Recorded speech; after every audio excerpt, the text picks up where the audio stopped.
Madalas pong nasasangkot sa mga aksidente sa daan ang mga truck na bumabiyahe tuwing madaling araw o 10 oras ng gabi. Kahapon nga lang po 2 dump truck ang tumagilid at nagdulot ng perwisyo sa daan.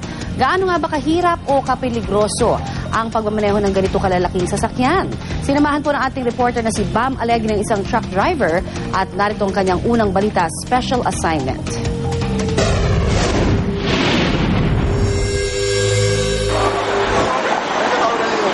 Kahapon, nagkanda buhol-buhol ang daloy ng trapiko sa C5 dahil sa tumagilid na dump truck.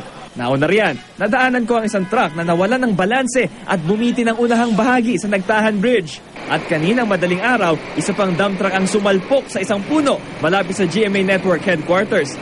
Madalas nasasangkot sa aksidente ang mga dump truck, lalo na tuwing madaling araw. Gaano nga ba kahirap o kapeligroso ang pagmamaneho ng ganito kalalaking sasakyan? Sinamahan namin sa pagbiyahe ang truck driver na si Michael kaninang madaling araw. 10 oras ng gabi talaga ang kanilang biyahe dahil sa truck ban.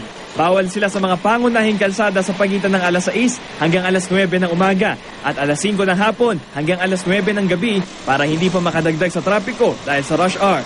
15 taon na raw bumibiyahe si Michael at dito siya nakahimpil sa A. Bonifacio Avenue sa Caloocan para abangan ang mga kargamento galing NLEX. Kaninang madaling araw, buhangin mula Pampanga ang ihahatid niya sa Parañaque. Mahirap daw talaga magmaneho ng dump truck kaya kailangan daw ng ibayong pag-iingat. Yun talagang puyat lang kalaban namin dito. Yung iba, naghahabol ng biyahe.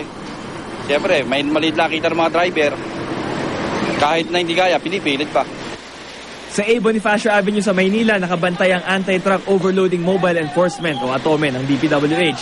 Narito sila para tiyakin na walang cargo truck na sobra-sobra ang dalang kargamento.